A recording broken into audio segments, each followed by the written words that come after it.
Hey everyone, I'm Amanda and this is Mommy's Reading Chair.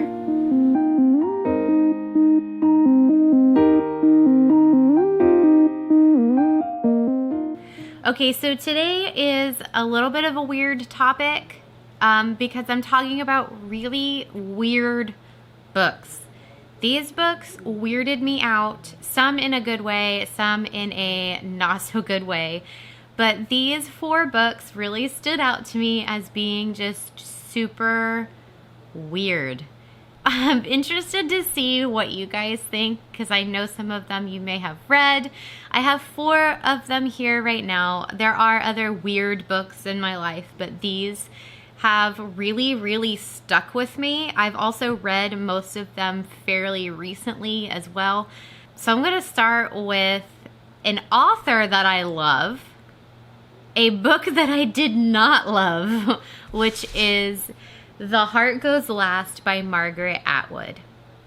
This book is so weird. If you haven't heard of Margaret Atwood, she wrote The Handmaid's Tale, which is, of course, really popular right now because there is a show. I want to say Hulu. I think it's on Hulu. I actually haven't watched it. If you watched my most recent video, you'll know that I don't tend to watch things about books that I love. Handmaid's Tale is a very, I think it's a very important book. I think that everyone needs to read The Handmaid's Tale. That being said, Margaret, what in the world were you thinking with this book? It's so weird. So it's about this couple who live in this neighborhood. They moved to this neighborhood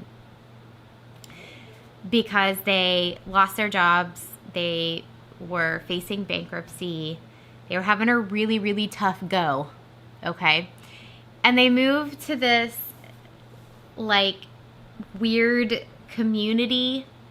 I know, it's already weird, right? They moved to this weird community. And they're promised that they'll have a job and that they'll have this house.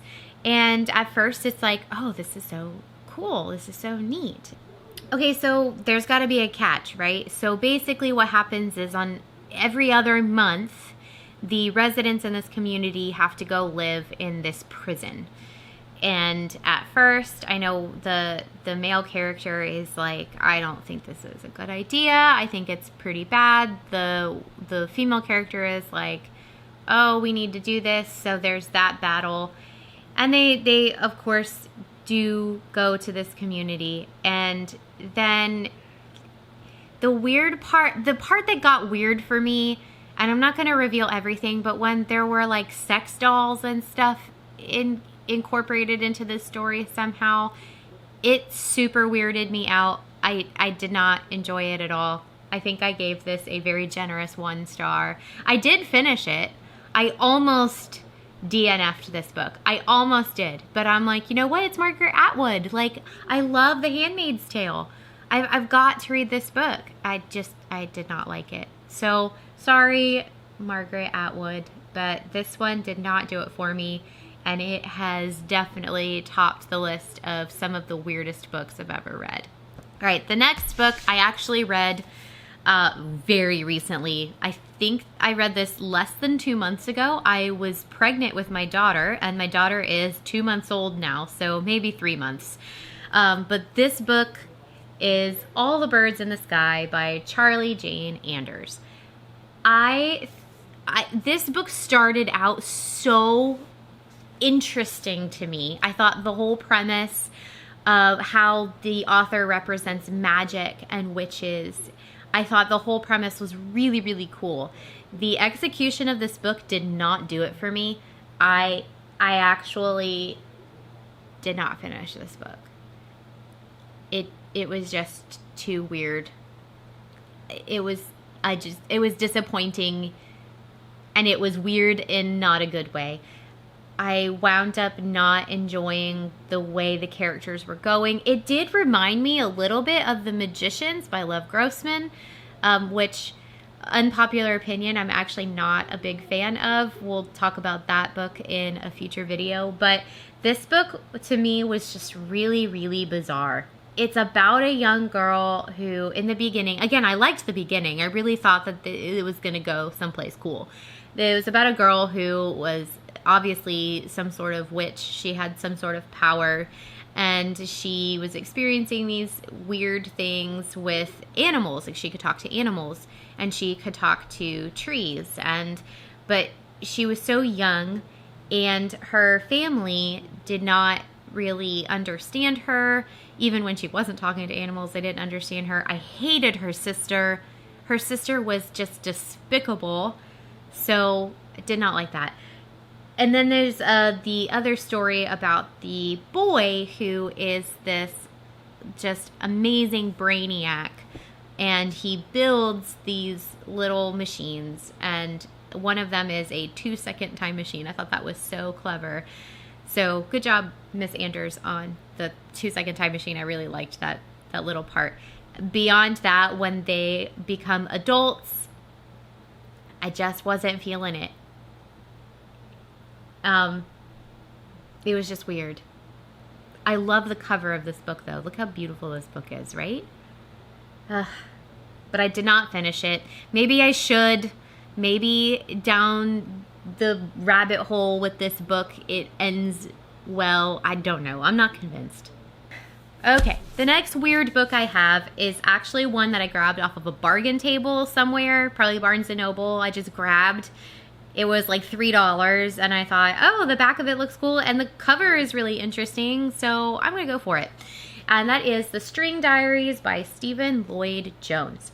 I actually did not dislike this book. I thought it was pretty good. It's really, really weird, though. I wonder if it's weird to me, though, because it's not a genre I typically read. If you go on Goodreads and look up The String Diaries, it is listed as a horror novel. I didn't really get the horror feel from this book. I don't really know what genre I would put this into. Maybe like a paranormal horror. Horror just doesn't... This does not strike me as a horror book. But regardless, that is what it's considered. And this is almost a little bit of a historical fiction, because it does go back in time a little bit, which I thought was really interesting. Okay, so essentially it's about this family who... I don't want to say the word curse because it's not really a curse, but this specific family is being pursued by this paranormal being who's been living for hundreds and hundreds of years, centuries, and it goes back and forth between present day version of this family, so the ancestors of the people who started it all, and it goes back and forth between both timelines. And what I think is really unique about this book is it also incorporates the storyline of the monster himself.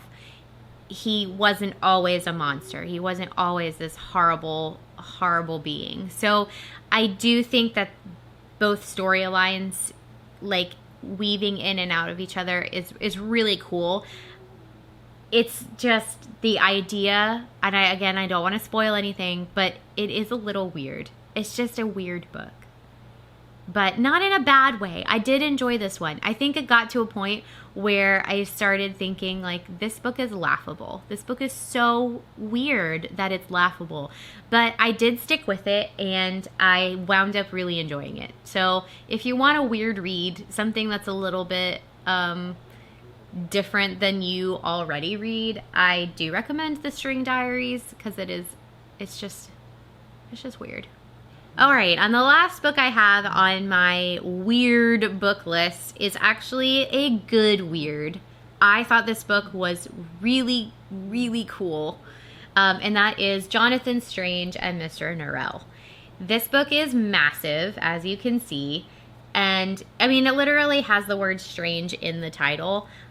I had a difficult time in the beginning getting into this book, but I do believe it's because of the language used. It is written in a very unusual style, and I think that that was the part that turned me off in the beginning. But as I got accustomed to it and I really started getting into it, this book is so cool, but it is so weird. The author, Susanna Clark, really came up with a concept that was just so unusual. And this book just, it really did it for me. It took me a while to read, obviously. It's huge, but it's very interesting. So I think what the most interesting part about this book is that it does take place in a different time period. It takes place in the early 1800s. And the way she writes this book is pretty much how people would speak. And how a story would be written in the early 1800s. So that part was weird in the beginning, but super neat throughout. And once I got used to that, it really did do well. It was pretty cool. So this whole book is about two magicians who, one was a teacher and one is the pupil, of course. And they split ways. They wind up becoming, I don't want to say enemies, I feel like that's pretty strong, but they do disagree on many things, specifically the style of magic that they are to like specialize in. And it's during a time when people believe magic is dead. It does take place in England, and the adventures that they go on are very unusual. I mean, when magic is involved, the sky's the limit, right? I mean, you could do anything when you involve magicians and magic in your stories. If you're looking for a book that is wonderfully weird, I definitely recommend this one. If you like books that have to do with magic or make-believe, this is definitely one of those books. But it is about two magicians who kind of go head-to-head, and it's just so weird and wonderful. I really do like this book a lot. It'll take you a while to get through, though. It's a chunky book. All right, so those 4 books are recent reads for me that were just weird. I'm interested to see if you agree with me or if you absolutely loved one of these weird books. When I do say recent reads, that means that I've read them recently. It doesn't mean that they came out recently. Let me look here. Jonathan Strange and Mr. Norrell came out, was copyrighted in 2004. The String Diaries was 2015. All the Birds in the Sky came out in 2016. And The Heart Goes Last came out in 2015. So the oldest book here is Jonathan Strange and Mr. Norrell. I do tend to read books after they've been out a while. I prefer paperback over hardback books. So I do tend to wait till I can get them in a paperback. I do also tend to buy books that are used, which are generally not brand new books. Like, they're not books that just recently came out. So anyways, I did want to mention that they are not new books. They were just recent reads for me. So leave a comment below if you have anything to say about these 4 books, and I will see you next time.